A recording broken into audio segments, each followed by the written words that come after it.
the bat and send them directly towards Nazgul's base, as Nazgul is waiting so long.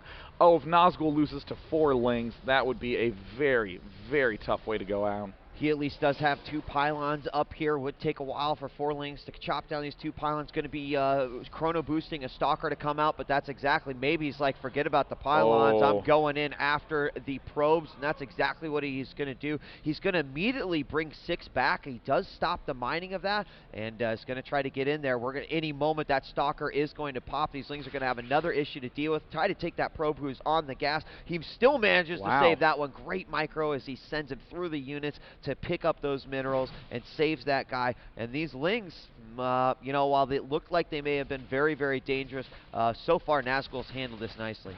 It looks like Nazgul has literally lost 0 units and is now starting to slowly clean up that Zergling count. Target firing the weakened ones, only losing 1 probe. That's actually phenomenal. Nazgul micro right there, but I think the damage has been dealt. Nazgul was not mining for a pretty significant length of time and might be over-controlling a little bit of those probes there. He's just very far behind on minerals, as Idra is pretty comfortably just macroing up and getting a Roach Warren. Yep, gave him the opportunity to drop that hatchery in the middle of all that action, and of course that probe does come in, sees what's going on. Got the Roach Warren going down. Not really sure, did he actually see the, I don't know how much information that drone got here as I take a look at the vision, and nope, he didn't get that far into the base, so.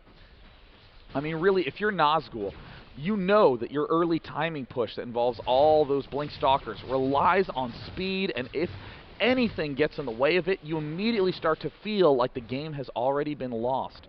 So Nazgul needs to make absolutely certain he doesn't abandon any sort of plan. Yes, indeed, there is the Twilight Council going down again. Nazgul has a lot of faith in those Blink Stalkers, and it looks like he's going to be at a little bit of an advantage, as we do know Idra is going Roaches.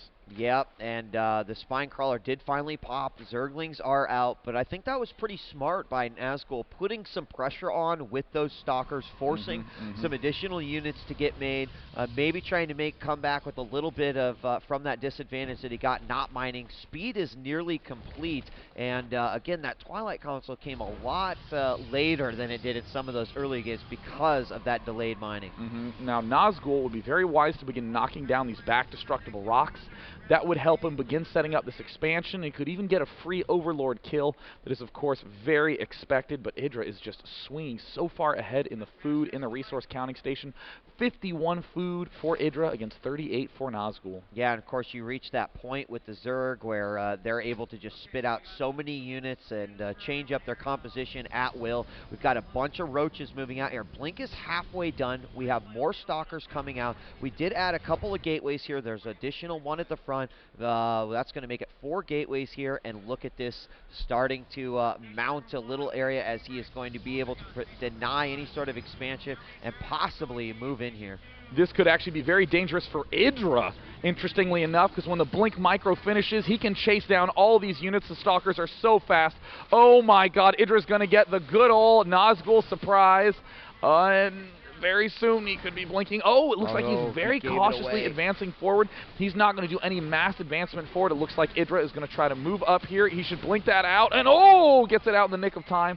And it looks like Idra's actually just going for a very nice little contain here. Looks like Nazgul is not confident that he can end the score right here, and wow, losing 1 warp gate at this stage could actually be pretty big.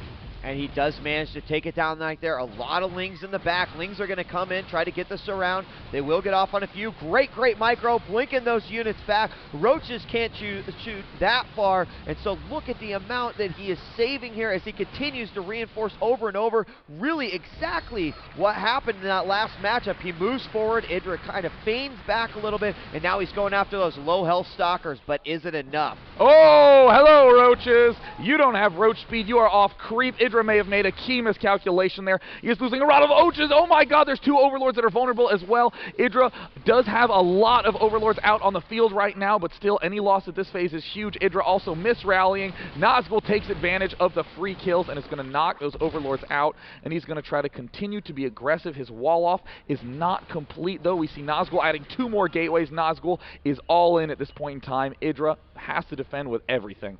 Yep, he does have to defend with everything, and you see a lot of units being pumped out here over on Idra's side. He does have a Spine Crawler down as well. Another Overlord goes down, and we are going to have, what?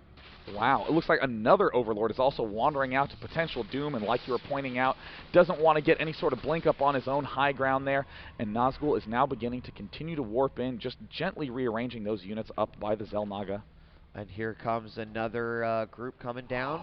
Oh my god, he can get up there. He's using the vision range of the Xel'Naga tower to pop up onto the high ground. I did not even know that was possible, but Nazgul, the tactician, pulls it off. But there are Zerglings there waiting, and I think Nazgul's going to even be happier about that, because look at all these units up on the high ground. Idra's defending with everything, and Nazgul does the full-out retreat, and now the natural expansion of Idra is so vulnerable.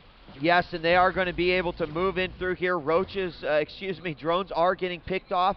Smartly, he goes ahead and moves those to an area where they cannot be taken out. But here come those stalkers now, and in comes the army of Idra. He is continuing to reinforce with more lings and more roaches. If he had roach speed right now, it could make a huge difference. But of course, not even. His lair is just now started, only 30% done, and he does manage to push it back.